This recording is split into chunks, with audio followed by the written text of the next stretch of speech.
Assalamualaikum warahmatullahi wabarakatuh. Selamat datang di channel Bimbel Pena Pelajar Bimbel Daring ala YouTube. Hari ini kita akan belajar Fisika SMA kelas 10 bab Momentum Impuls dan Tumbukan bagian 1.0. Dan submateri yang akan kita bahas adalah pengertian, persamaan, hubungan momentum impuls, dan hukum kekekalan momentum. Submateri pertama yang akan kita bahas adalah momentum. Nah, momentum suatu benda itu adalah ukuran kesukaran, ya. Baik itu ukuran kesukaran untuk menghentikan benda ketika bergerak atau ukuran kesukaran untuk menggerakkan benda ketika berhenti. Nah, jadi jika dua buah benda bergerak dengan kecepatan sama tetapi memiliki massa yang berbeda, maka benda yang massanya lebih besar itu akan lebih sulit untuk dihentikan. Dan jika dua benda yang memiliki massa sama tetapi bergerak dengan kecepatan berbeda, maka benda yang memiliki kecepatan lebih besar akan lebih sulit untuk dihentikan. Artinya, semakin besar momentum sebuah benda, maka akan semakin sulit untuk menghentikan benda itu. Ya, dan momentum secara matematis itu merupakan perkalian antara massa dengan kecepatan. Ya, berarti P sama dengan M dikali dengan V. Di mana P itu adalah momentum, satuannya kilogram meter per sekon, massa adalah kilogram, dan V kecepatan satunya meter per sekon.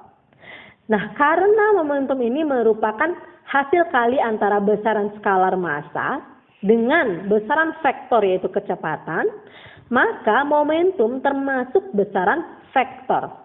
Nah, apa itu besaran vektor? Yaitu besaran yang memiliki nilai dan juga arah. Jadi nilainya kita cari dari M kali V. Dan arahnya tentu mengikuti dari resultan momentum dengan arah penjumlahan vektor ya. Jadi mengikuti aturan vektor. Dan aturannya ya perlu kita ingat.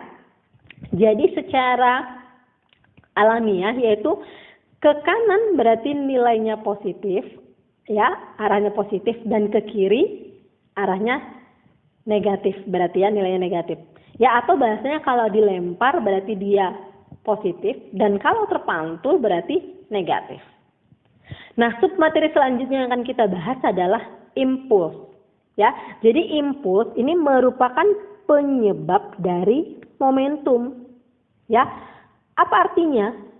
Ya, jadi impuls inilah yang mengakibatkan terjadinya perubahan momentum. Dan secara matematis, impuls ini merupakan hasil kali antara gaya impulsif dengan selang waktunya. Ya, apa itu gaya impulsif? Jadi gaya impulsif itu adalah gaya yang mengawali suatu kecepatan dan menyebabkan bola bergerak secara cepat dan semakin cepat. Ya, artinya gaya yang diberikan itu dalam waktu yang singkat. Ya, di mana I adalah impuls, satuannya kilogram meter per sekon atau newton sekon. F adalah gaya dan delta T adalah selang waktu. Materi selanjutnya yang akan kita bahas adalah hubungan impuls dan momentum. Nah, seperti yang sudah Ibu jelaskan bahwa impuls itu menyebabkan adanya perubahan momentum. Artinya, impuls itu sama dengan perubahan momentum.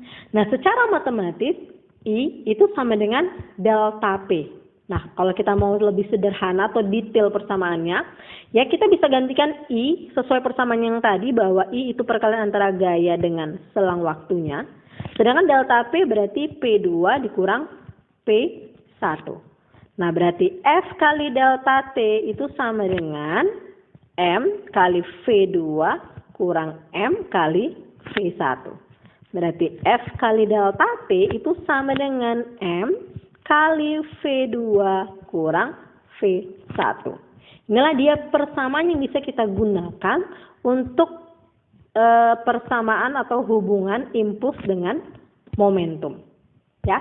Selanjutnya kita bahas adalah hukum kekekalan momentum. Nah, hukum kekekalan momentum berbunyi bahwa jika tidak ada gaya luar yang bekerja pada benda, maka jumlah momentum sebelum tumbukan itu sama dengan jumlah momentum setelah tumbukan. Nah, secara matematis kita bisa buat bahwa P sebelum itu sama dengan P sesudah. Ya, jadi tanda sebelum dan sesudah itu bedanya adalah di sini. Sebelum tanpa aksen, sesudah dia tambah aksen. Ya, jadi nampak sebelum dan sesudah. Di mana P sebelum itu adalah P1 tambah P2 sama dengan P1 aksen ditambah P2 aksen. Berarti M1 V1 tambah M2 V2 sama dengan M1 kali V1 aksen dan M2 kali V2 aksen. Ya, masanya tidak berubah, yang berubah adalah kecepatannya. Agar Ananda lebih paham, sekarang waktunya kita bahas contoh soal. Dan contoh soal yang pertama, sebuah bola pada permainan softball bermasa 0,15 kg. Ya, kita buat berarti diketahui M 0,15 kg dilempar horizontal ke kanan dengan kelajuan. Ya, V-nya ke kanan, kanan berarti tandanya positif ya, 20 meter per sekon. Setelah dipukul, bola bergerak ke kiri dengan kelajuan. Oke, berarti ini 1, ini 2, yaitu 20 meter per sekon, tapi arahnya ke kiri berarti negatif. Ya, tentukan impuls yang diberikan oleh kayu pemukul pada bola. Oke, impuls berarti simbolnya adalah I. Sekarang kita jawab. Nah, berarti ini kita gunakan hubungan impuls dengan momentum. Ya, berarti I sama dengan delta P, perubahan momentum. Ini ditanya I, berarti ini nggak usah kita uraikan. Langsung delta P kita uraikan, berarti M kali V2 kurang V1. Di mana M-nya itu adalah 0,15. V2-nya ke kiri berarti 20 kurang 20. Berarti sama dengan 0,15 dikali minus 40. Kita kalikan berarti minus 6 Newton sekon. Atau kita mau buat 6 Newton sekon dengan diperjelas bahwa arahnya adalah ke kiri. Bagaimana dengan contoh soalnya? Paham ya? Kalau Ananda belum paham, silakan tanyakan di kolom komentar. Kalau sudah paham, silakan uji pemahaman Ananda dengan latihan yang pertama. Sekarang kita lanjutkan ke contoh soal yang kedua. Dua buah benda bermassa sama bergerak pada satu garis lurus saling mendekati seperti pada gambar.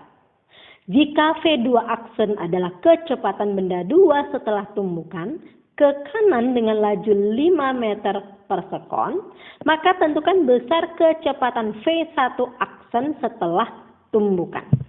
Oke, kita buat ya. Diketahui.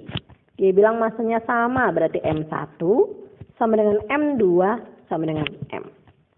V1 ke kanan berarti positif 8 meter per sekon. V2 ke kiri berarti min 10 meter per sekon. Kemudian dia bilang bahwa V2 aksen itu nilainya 5 ya, ke kanan berarti positif. Dan yang ditanya itu adalah V1 aksen. Oke, kita jawab. Berarti ini berhubungan dengan hukum kekekalan momentum.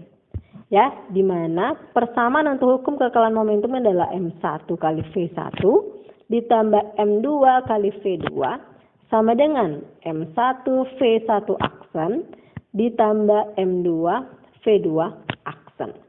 Kita masukkan nilainya, berarti nilainya M, V1-nya 8. Yang ini M, V2-nya min 10.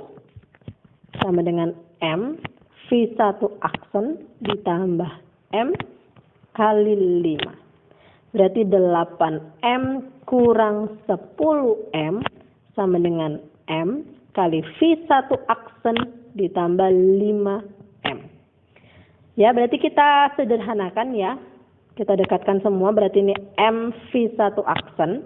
Yang ini 8M kurang 10M itu adalah min 2M. Ini tandanya positif, berarti keseberang menjadi negatif.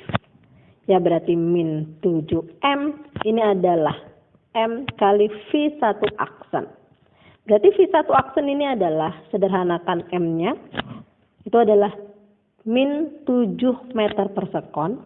Atau kita bisa buat nilainya 7 meter per sekon, arahnya ke kiri.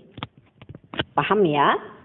Tuntas sudah pembahasan kita hari ini. Semoga Ananda paham dengan apa yang telah Ibu jelaskan. Kalau masih ada yang belum paham, silakan tanyakan di kolom komentar. Kalau sudah paham, silakan uji pemahaman Ananda dengan latihan yang kedua. Selamat mengerjakan. Sampai jumpa di video kita berikutnya. Wassalamualaikum warahmatullahi wabarakatuh.